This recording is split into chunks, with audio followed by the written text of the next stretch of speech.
இந்த கொஸ்டினில் ஒரு கலவையில் தண்ணீரும் ஆல்கஹாலும் 4:3 என்ற விகிதத்தில் உள்ளனன்னு கொடுத்துருக்காங்க.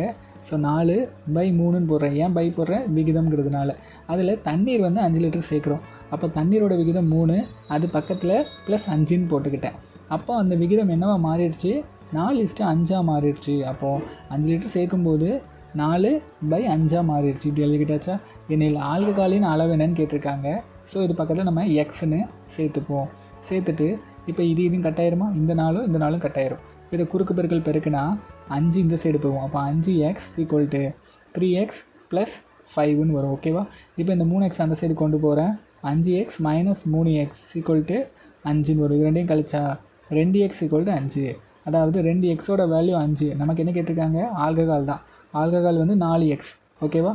2x 5னா 4x என்னவாக இருக்கும்? 10 இருக்கும். அப்போ ஆன்சர் என்ன? 10 தான்.